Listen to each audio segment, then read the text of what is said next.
வணக்கம். உங்கள் அனைவருக்கும் சகல ஐஸ்வர்யம் உண்டாகட்டும். நான் உங்கள் வெற்றிவேல் குருஜி முருகன் உபாசகர். இப்போ பார்த்தோன்னா நிறைய பேர் குடும்பத்தில் பிரிஞ்சு போயிடுவாங்க. கணவன் மனைவி சண்டை போட்டு பிரிஞ்சு போயிடுவாங்க. இதில் உங்கள் சொந்த இப்போ நெருங்கின சொந்தமாக இருப்பாங்க, அவங்களும் பிரிஞ்சு போயிருப்பாங்க. அது இல்லாமல் கூட பழகிறவங்க நிறைய பேர் இருப்பாங்க, அவங்களும் பிரிஞ்சு போயிருப்பாங்க. ஏதோ ஒரு சந்தர்ப்ப சூழ்நிலை அவங்களாம் நீங்கள் ஒன்று சேர உங்கள் வீட்டில் ஒத்துமையாக நீங்கள் இருக்கணும். வேலை செய்கிற இடத்துல நீங்கள் ஒத்துமையாக இருக்கணும். பிரிஞ்சு போனவங்களாம் ஒன்று சேரணுன்னா நான் சொல்கிற மாரி செஞ்சிங்கன்னா எல்லாம் ஒன்று சேரலாம். இது ஒரு நம்பிக்கையான தாந்திரிக பரிகாரம். இது அந்த காலத்தில் செஞ்சது, கிராமத்து சைடெலாம் செஞ்ச பரிகாரம். இது நான் சொல்கிற மாரி செய்யுங்க.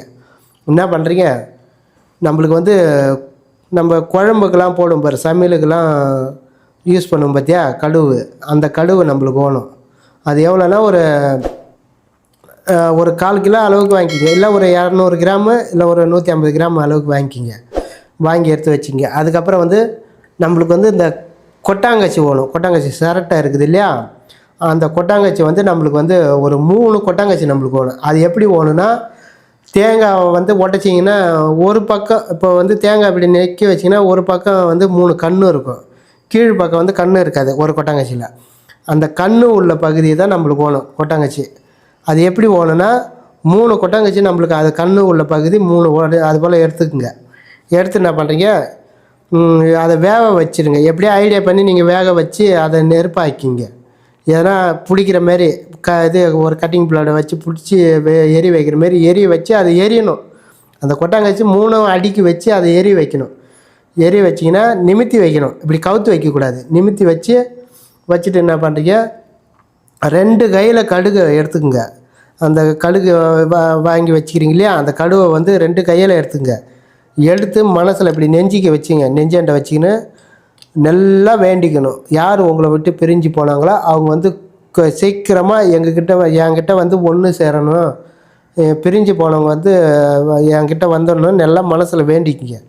வேண்டி அவங்க சீக்கிரமாக என் கூட கூடணும், நாங்கள் எல்லாம் ஒத்துமையாக இருக்கணும் நல்லா மனசார வேண்டி என்ன பண்ணுறீங்க, அப்படியே பொறியுமா ரவரவே அந்த நெருப்பில் கொட்டுங்க. ரவரவே இப்படி நின்னீங்கன்னா கீழே கொட்டும். இந்த கையில் 2 கையிலையும் அப்படியே அந்த நெருப்பில் கொட்டணும். கொட்டினீங்கன்னா இல்லை எரிஞ்சு முடிஞ்சதுக்கப்புறம் நெருப்பாக இருக்குது பற்றியா கொட்டாங்கச்சி, அது போல் இருந்தாலும் பரவாயில்ல. நெருப்பு ஆனால் தகன்னு இருக்கணும் அந்த கொட்டாங்கச்சி வெந்து போய்.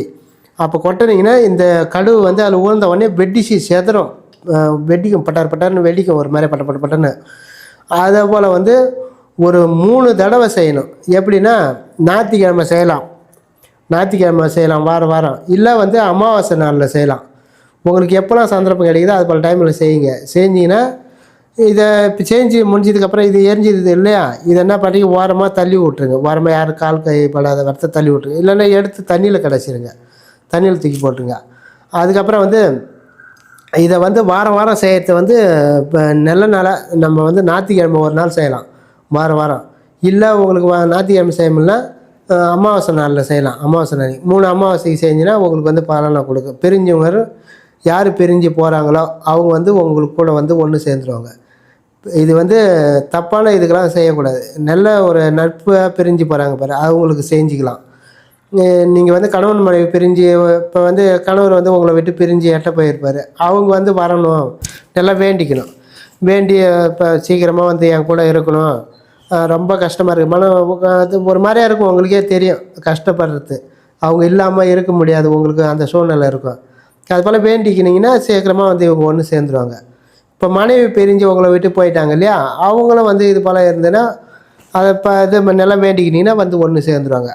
அது இல்லாமல் நம்மளுக்கு நிறைய பேர் வெளியூரில் இங்கே இருப்பாங்க. உங்கள் வீட்டிலேருந்து பிரிஞ்சு வெளியூருக்கு போயிருப்பாங்க, வெளிநாடு அது போல் இடத்துக்கு போயிருப்பாங்க. அவங்க சீக்கிரமாக நம்ம கூட இருக்கணும், ஒத்துமையாக இருக்கணும்னு நல்லா வேண்டி இது போல் செஞ்சிங்கன்னா சீக்கிரமாக அவங்க வந்துடுவாங்க.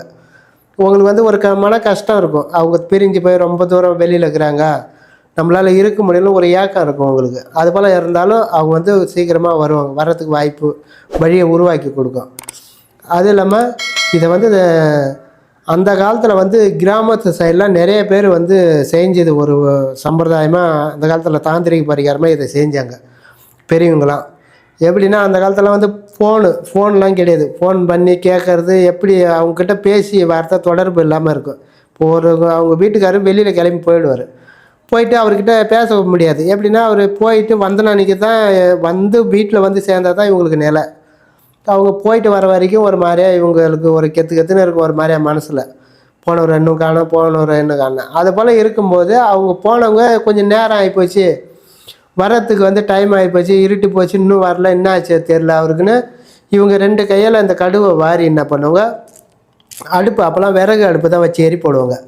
அந்த அடுப்பில் என்ன பண்ணுவாங்க, 2 கையால் வாரி அவருக்கு எதுவுமே ஆகக்கூடாது, போனவர் சீக்கிரமாக திரும்பி வீட்டுக்கு வந்துடணும், அவருக்கு எந்த ஒரு பிரச்சனையும் ஆகக்கூடாது, அப்படி பிரச்சனையில் மாட்டியிருந்தால் கூட அந்த பிரச்சனையை வந்து சரி பண்ணிடணும்னு மனசில் வேண்டி என்ன பண்ணுவாங்க, அந்த அடுப்பில் போடுவாங்க அந்த கடுவை. போட்டவுடனே அது பட்டன்னு வெடிக்கும். அதை வச்சே கண்டுபிடிச்சிக்குவோம், ஓஹோ அவர் நல்லதாங்கிறாரு, பிரச்சனை இல்லை, சீக்கிரம் வந்துடுவார்னு. அதுபோல் வந்து அந்த காலத்தில் வந்து இது போல் வந்து கண்டுபிடிக்கிற ஒரு வழக்கமாக வச்சுருந்தாங்க இந்த பரிகாரம்.